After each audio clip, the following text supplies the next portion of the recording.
33 वर्षों का जो इतिहास रहा है उसमें विशेष रूप से पिछले 5 वर्षों का योगदान अत्यधिक इम्पोर्टेंट है, क्योंकि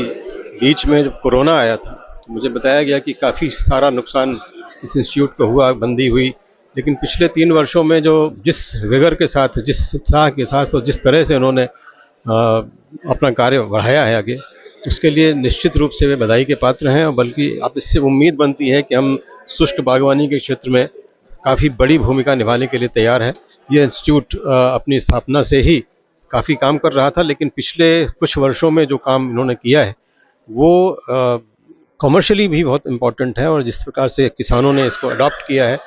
और उनके अडॉप्ट करने के बाद जो जिस प्रकार उनकी इनकम बढ़ी है, उससे काफ़ी उम्मीदें जगती हैं कि हम बहुत सारी वे खेती जो परंपरा रूप से यहाँ हो रही थी और बहुत सारी नई वैरायटीज़ जिनके विशेष रूप से खजूर की जो जिस पर वो काम बहुत ज़्यादा काम कर रहे हैं और अनार जिसके ऊपर बहुत काम कर रहे हैं। मुझे ये भी बताया गया कि अनार की लगभग 80% से अधिक पैदावार पूरे देश में जो हो रही है, उसका मूल कारण यह इंस्टीट्यूट है। हमने इस बात के लिए प्रयास किया कि एक तो एमजीएसयू के पास लैंड की कोई विशेष कमी नहीं है और हमारे पास काफ़ी जंगल का क्षेत्र है। हम वहाँ पर खिचड़ी के ऊपर काम करना चाहते हैं और दूसरी सब्जियों के ऊपर बहुत काम करना चाहते हैं और उसके लिए कुछ क्षेत्र विकसित रूप से किया जाएगा। और जो हमारा ग्रीन हाउस है वो इस वर्ष तैयार हो जाएगा, तो उसमें भी हम कई शोध कर सकेंगे मिलजुल कर। एक वैरायटी जो हो जाती, प्लस ये है कि हमारे पास छात्र हैं, तो हमारे छात्रों को इंटर्न के रूप में या उनको प्रारंभिक वैज्ञानिक के रूप में जोड़ने की इच्छा भी यहाँ के निदेशक महोदय ने व्यक्त की है। उसमें काम में भी हम उत्साह के साथ करेंगे और अगर एक भी लैब वहाँ स्थापित हो जाती है इस प्रकार की, तो वो छात्रों को अपने एनवायरनमेंट के साथ जुड़ते हुए अपने कैंपस में भी एक विशेष सुविधा मिल जाएगी। उसके अलावा मैं इनकरेज करूँगा कि वे सभी यहाँ की लैब्स में आकर काम करें और देखें कि किस प्रकार टिश्यू कल्चर पे काम CIHS ने किया है। वो श्लाघ्य है, उल्लेखनीय है और बहुत प्रशंसनीय भी है। अब 33 वर्ष 3 दशक का जो उपलब्धियाँ इस संस्थान का अगर कहें तो 26 से ज़्यादा जो अलग अलग फसल, बागवानी की, फल की फसल और सब्जी की फसल के 69 किस्में, उन्नत किस्म के किस्में जो इसको विकसित किया गया है और इन किस्मों को किसानों तक पहुंचाने का भी एक प्रयास किया जा रहा है। उसमें से अगर आप एक 2-3 फसल की अगर बात करें, खासकर ये जो अपना मरु क्षेत्र की जो फसलें हैं, काचरी है, काकड़िया है, तो उसके जो उन्नत किस्म जो इस संस्था ने विकसित किया है, तो अभी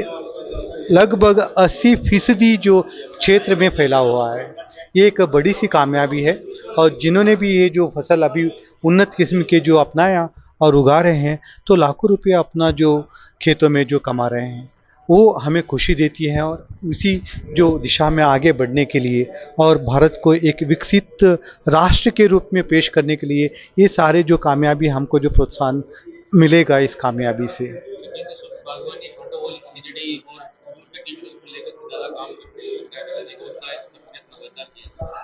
ये जो खेजड़ी के जो बिना कांटे वाला जो किस्म थार शोभा जो हमने विकसित किया हुआ है,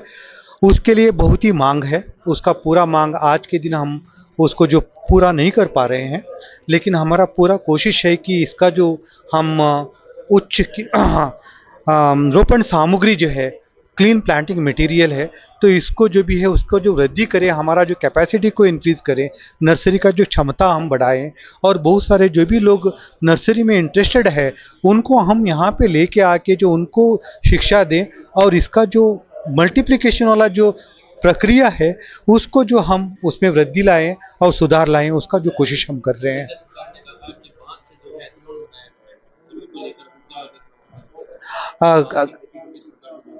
अभी फिलहाल हमारा जो मैंडेटेड क्रॉप्स है उसमें बांस तो अभी नहीं आया है, लेकिन कोई भी अगर बायोमास की जो बात करते हैं यहाँ पे, अगर कोई ये वाला अगर नहीं है तो कल आपका कैक्टस जो कहते हैं हम लोग, कैक्टस की भी अगर कोई अगर बायोमास की अगर कोई अगर फ्यूल, या आजकल हम ये कह रहे हैं कि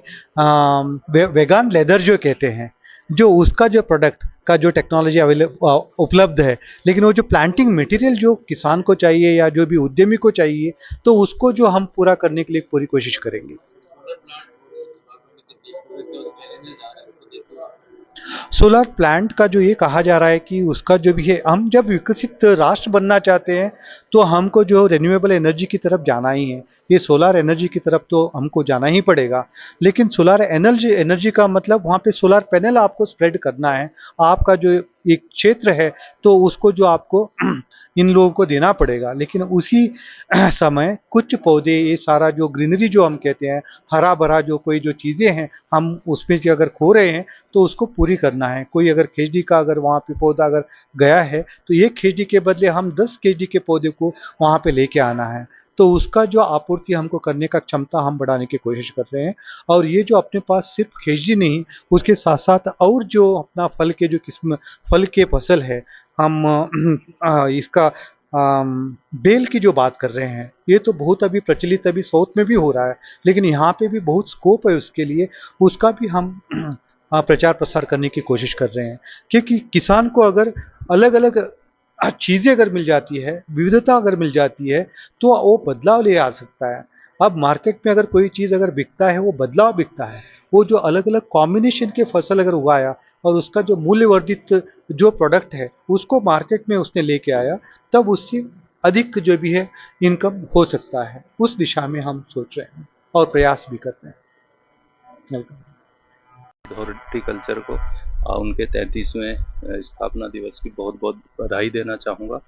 आज के प्रोग्राम में जो हम लोगों का इंटरेक्शन हुआ किसानों से, दूसरे विशेषज्ञों से, एक्सपर्ट से, वो बहुत ही अच्छा रहा। और इसमें बस मैं एक ही बात कहना चाहूँगा कि किसानों को उनकी फसल का उचित दाम मिले,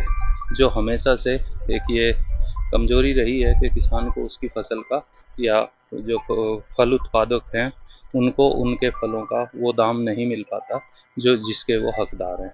और दूसरी तरफ कंज्यूमर को वही फल या वही जो उत्पाद हैं किसान के, वो काफ़ी महंगे रेट पे मिलते हैं। हमें इस खाई को पाटना है किसी तरीके से, चाहे उसमें वैज्ञानिक दृष्टिकोण का उल्लेख हो, चाहे उसमें दूसरी चीज़ें हों, ताकि इधर किसान को भी उसकी फसल का बहुत अच्छा दाम मिले और दूसरे कंज्यूमर भी जो हैं फल वगैरह जो हैं उनका बहुत सही और सदुपयोग कर सके, उसको भी वो इकोनॉमिक रहे। बहुत बहुत धन्यवाद। Thank you. हाँ, मैं रामेश्वर लाल खीचड़, गांव इमतासर, जिला बीकानेर, राजस्थान से 1965 में यानी विक्रम संवत 2021 में मेरा जन्म हुआ। एक किसान परिवार में जब से ये संस्थान बना है तब से मैं इस संस्थान से जुड़ा हुआ हूँ। तो संस्थान की जो प्रक्रिया या मैंने देखी, छोटे पौधों पर ग्राफ्टिंग करते हुए देखा, तो मैंने सोचा हमारे खेतों के अंदर ये पौधे तो अपने आप भी उगते हैं। तो मैंने इनसे ग्राफ्टिंग सीख के और जो बड़े पेड़ खड़े हैं उनको काट काट करके भी नस्ल सुधार का कार्य किया, जिससे किसान की आय का जरिया बन सके। नहीं तो किसान क्या है कि इनको भीड़ समझ करके काट के फेंकते थे, और आज वही किसान जो है अपने आप उनको ग्राफ्टिंग कर रहे हैं। तो मैंने लगाया, देखो खेजड़ी है, बोरडी है। खेजड़ी की मेरे पास 18 किस्में हैं अलग अलग। राजस्थान को कई तरह के क्लाइमेट में बांटा हुआ है, तो कुछ क्लाइमेट के एरिया के अंदर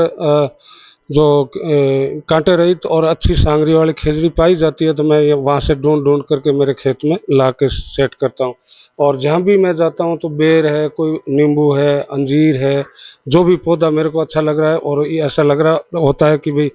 हमारी धरती पे ये लग सकता है, उनको मैं मेरे खेत में या मेरे घर पे ला के तैयार कर लेता हूँ और उसका रिजल्ट देख के फिर आगे से आगे। मेरा नाम रामेश्वर लाल खीचड़, गाँव इमतासर, जिला बीकानेर, राजस्थान से।